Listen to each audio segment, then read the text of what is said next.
Welcome, my friend. I'm so glad you came. Let's share a calm and quiet moment together before we begin. Close your eyes for just a moment. Imagine you are a small child. You are lying in bed, a little sick, a little bored. The room is quiet. The light is soft. And then your father walks in and places something small in your hand. It is a compass. A very simple object, a small needle, a circular face, a few letters painted around the edge. You hold it carefully, you tilt it gently, and then you notice something strange. The needle is moving. No hand is touching it, no string is pulling it, no wind is blowing, and yet it moves. It points, always in the same direction. Something invisible is acting on this small needle. Something hidden, something real, something you cannot see or touch, is there. For most children, this would be a small moment, quickly forgotten. But for this child, it is something else. It is the beginning of a lifelong question. What is the invisible force behind things?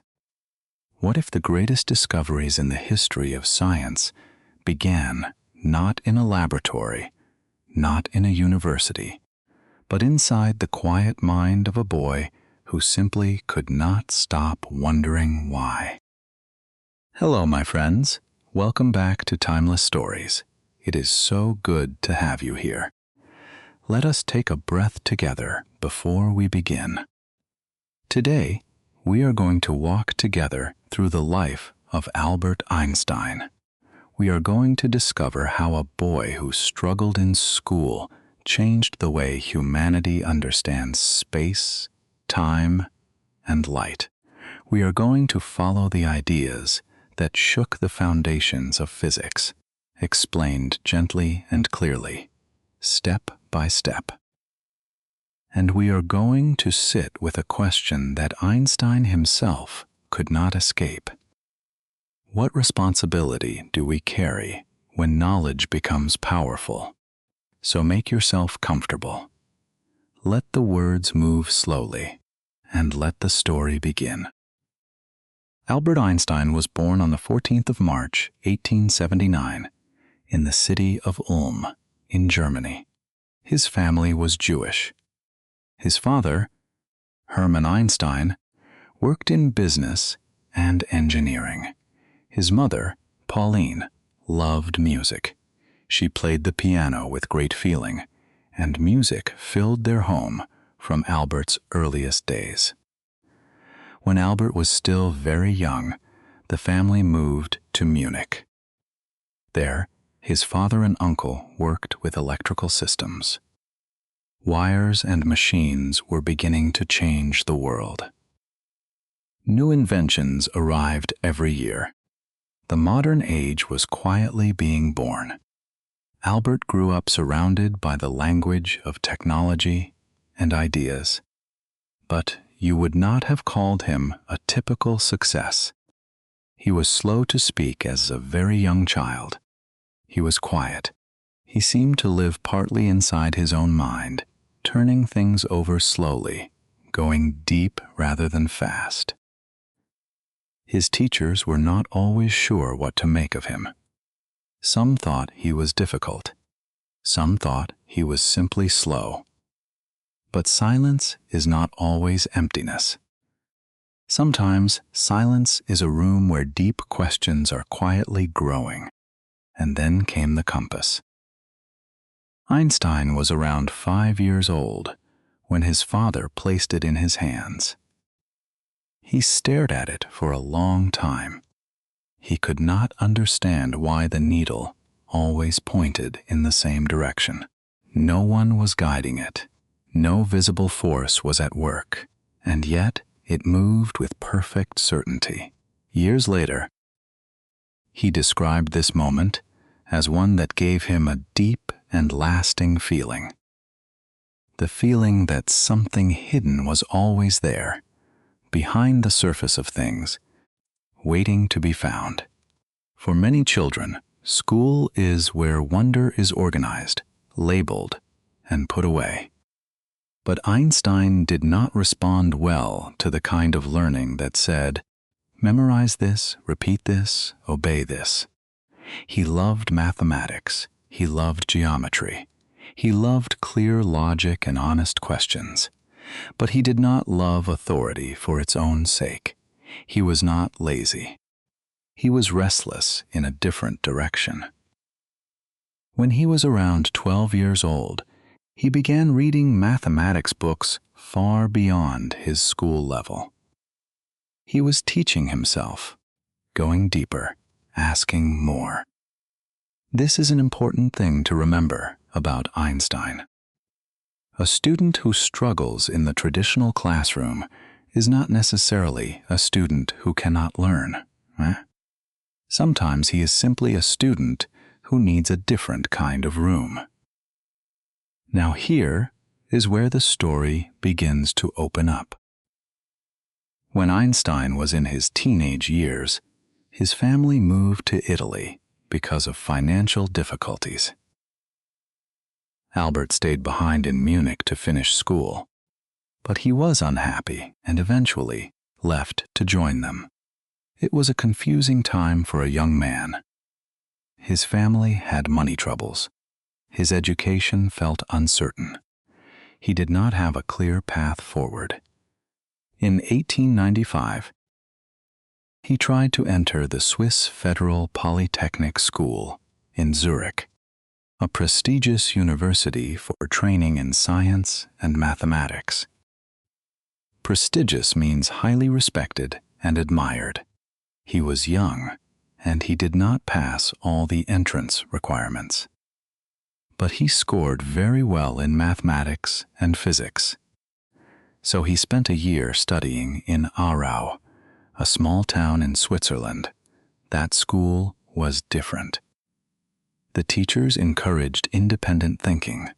The atmosphere was open. Questions were welcome. Albert felt something unlock inside him. Learning could feel alive. Learning could feel like freedom. He entered the Polytechnic in Zurich the following year and trained to become a teacher of physics and mathematics. There he met other young people who loved ideas. One of them was Mileva Maric, a gifted student from Serbia, one of the very few women studying physics at that time. Albert and Mileva fell in love.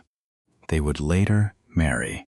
After graduation, Einstein found that the academic world was not easy to enter. He applied for teaching positions. He was rejected. He applied again. He was rejected again. This must have been painful for a young man who loved science so deeply. But in 1902, something happened. A friend helped him find a position at the Swiss Patent Office in Bern. A patent office is a place where inventors send descriptions of their new ideas. Workers at the office read these descriptions and decide if the ideas are new and original enough to be legally protected. It was not a glamorous job. It was not a professor's chair. It was a desk, a stack of papers, and long, quiet hours. But for Einstein, it became something unexpected. Every day, he read about clocks, machines, electrical signals, and the latest technologies. He had to think with precision. He had to ask, is this idea really new? Does it truly work the way the inventor claims? This kind of disciplined, careful thinking sharpened his mind. And after work, his real work began. He met with friends, a small circle of curious people, to discuss philosophy, science, and the nature of the universe. They jokingly called themselves the Olympia Academy. Einstein was not inside the great institutions of European science, but his mind was not absent from science. He was working, quietly, deeply, from a small desk. And what happened next would astonish the world. The year was 1905. Einstein was 26 years old. He was still a patent office employee. He was not a famous professor. He had no great laboratory. He had no team of assistants. He had a mind, a question, and time. In that single year, he published 4 scientific papers that changed physics forever. Scientists later called it his annus mirabilis, a Latin phrase meaning miracle year. The first paper explained something called the photoelectric effect. The photoelectric effect is what happens when light hits certain materials and causes tiny particles to be released. Einstein proposed that light was not a smooth, continuous wave, as most scientists believed at the time.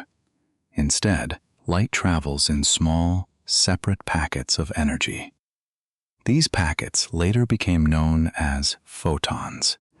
This idea helped build the foundation of quantum physics, the science of very small things, like atoms, particles, and energy. A second paper explained something called Brownian motion, the tiny random movement of small particles floating in a liquid. This helped confirm that atoms were real, not just a useful idea in theory.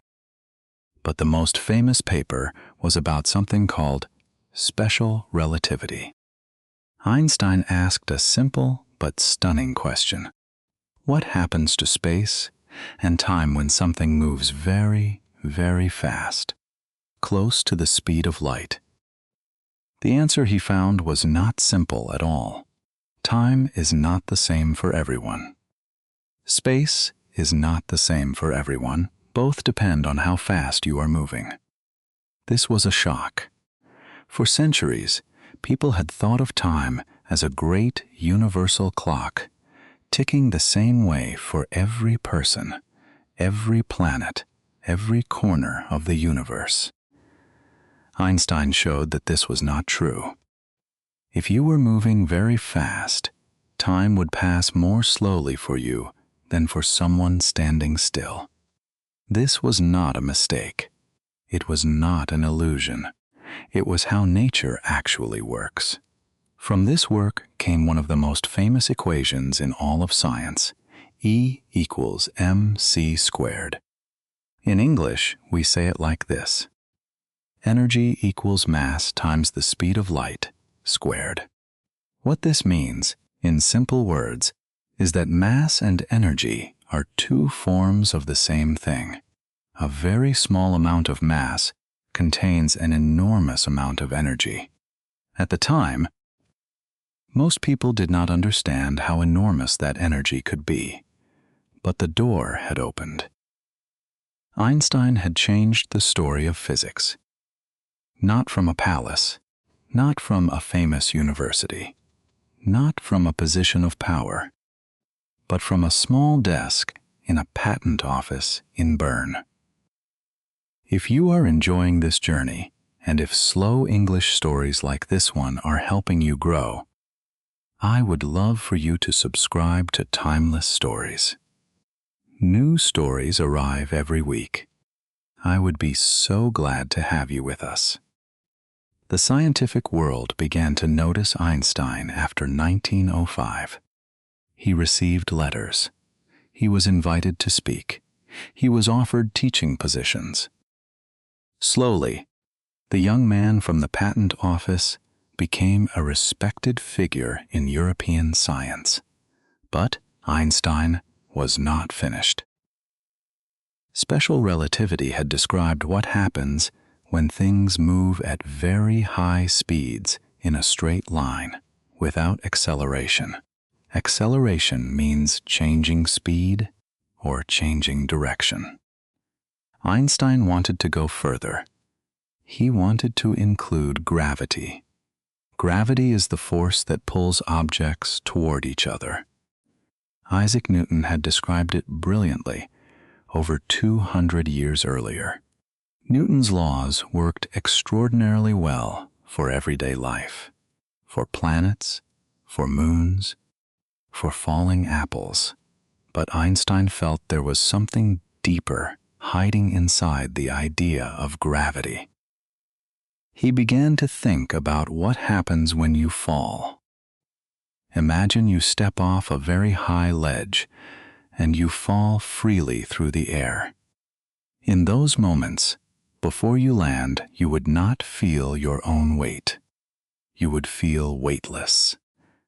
This simple thought, this thought experiment, became a key that unlocked a new door.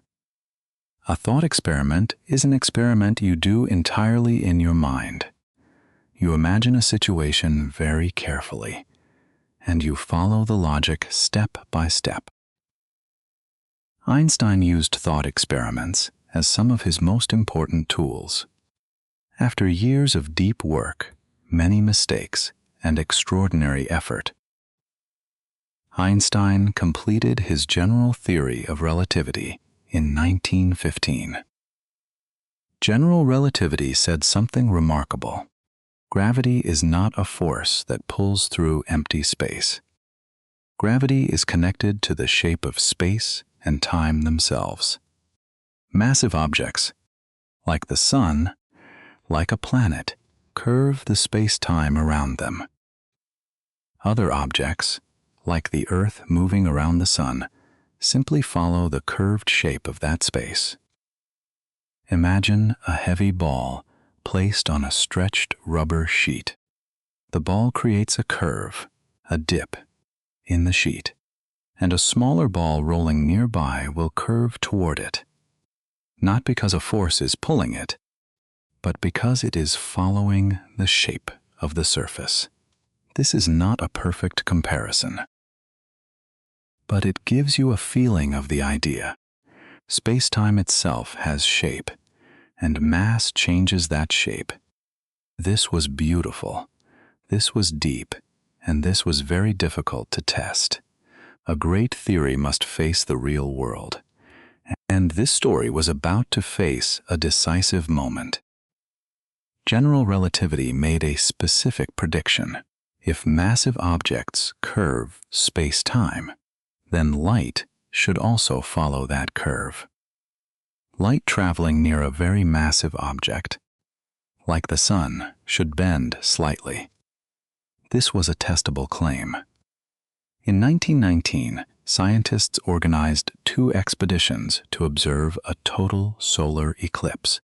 A solar eclipse is when the moon passes between the Earth and the sun, blocking the sun's light for a short time.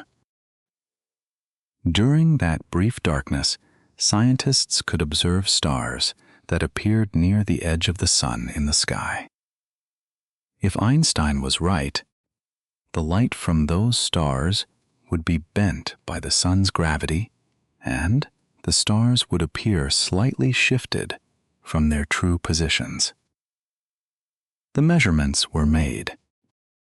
The results were compared. Einstein's prediction was confirmed. The news spread quickly.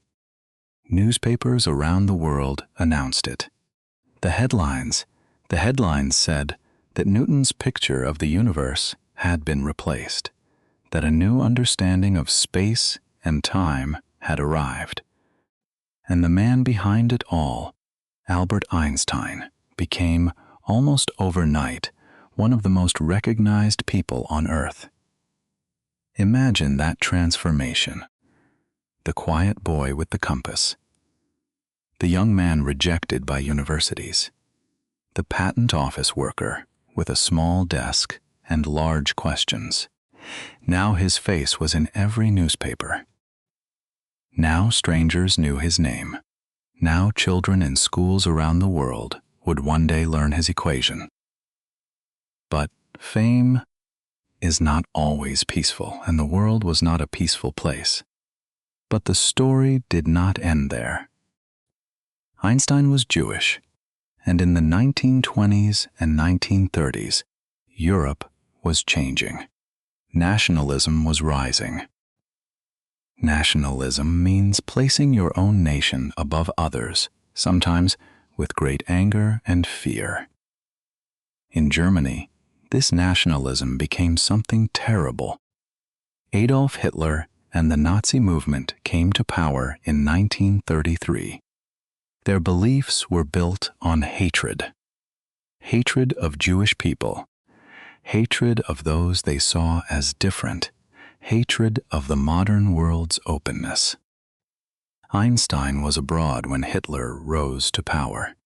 He did not return to Germany. He could not. He was a public Jewish scientist who had long spoken about peace, international cooperation, and human dignity. He was exactly the kind of person the Nazis despised. Einstein was stateless. He had no country to call home. But he had an invitation. The Institute for Advanced Study in Princeton, New Jersey, in the United States, offered him a position. He accepted. He crossed the Atlantic.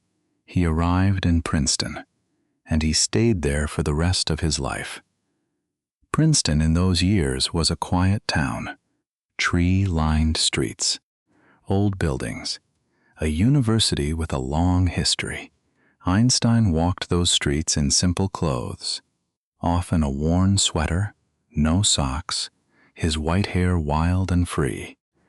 People smiled when they saw him. He was kind, he was approachable. He spoke to children. But behind the gentle image was a mind that never truly rested. He still worked on physics, he still wrote letters about peace, and he still played the violin. Music was not a small thing for Einstein. When ideas became tangled and difficult, he would pick up his violin and play. Not to perform, not to impress, to think. Music helped him organize something inside himself. It gave him a way to feel the order and beauty of the universe, when equations alone were not enough. He loved Mozart especially. Clear, structured, luminous. Luminous means bright, full of light. This is a gentle truth about great thinkers. They are not machines. They are human beings who feel, who love, who need beauty as much as they need logic. And now, here is the moment everything changed. The year was 1939. The world was moving toward war. A group of scientists, some of them Jewish refugees who had fled Europe, people who understood exactly what was at stake, became deeply worried. They knew that new discoveries about uranium, a heavy metal found in the earth, could potentially be used to create a weapon of terrifying power. If such a weapon was built first by Nazi Germany, the consequences could be unthinkable. One of these scientists was a Hungarian physicist named Leo Szilard. Szilard knew that Einstein's name carried extraordinary weight, not just among scientists, but with governments and the public. He visited Einstein. They talked. They agreed that the American government needed to be warned. Einstein signed a letter addressed to President Franklin D. Roosevelt. The letter explained that nuclear fission, the splitting of an atom, could potentially release enormous amounts of energy, and that this could be used to build a new kind of bomb. Nuclear fission is what happens when the nucleus, the center of a very heavy atom, is split apart, releasing a large amount of energy. The letter did not build a bomb, but it opened a door. It helped push the American government toward nuclear research. That research eventually became the Manhattan Project, the secret program that produced the world's first atomic bombs. Einstein himself was not part of the Manhattan Project. His connections to Germany made the government cautious about including him in top-secret work, but his name was there at the beginning. His equation, E equals mc squared, was the theoretical foundation that made the whole idea possible. On the 6th of August, 1945, an atomic bomb was dropped on Hiroshima, Japan. 3 days later, a second bomb was dropped on Nagasaki. The destruction was beyond anything the world had seen.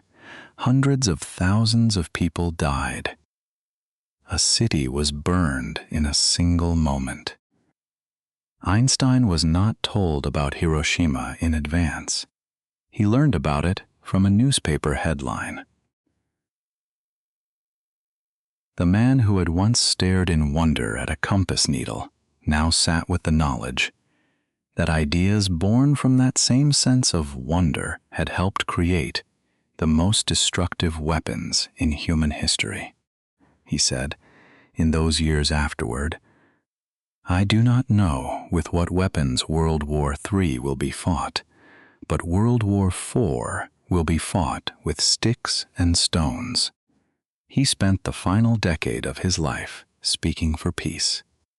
He signed declarations calling for international cooperation on nuclear weapons.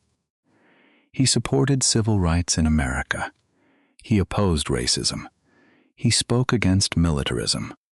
He believed deeply that humanity needed a new way of thinking, that the power of science had grown so large that old habits of violence and national competition would destroy everything. Knowledge, he believed, must have a conscience. A conscience is the inner sense of what is right and wrong.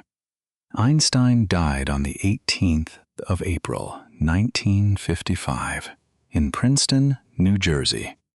He was 76 years old. When he knew the end was near, he refused surgery that might have extended his life. He said he had lived his life. He did not want to go on artificially. He died quietly. In the room beside him, on the hospital nightstand, were pages of equations. He was still working, still asking, still wondering. Einstein's life teaches us something that cannot be reduced to a formula. Wonder is not a childish thing. It is the beginning of all serious thinking.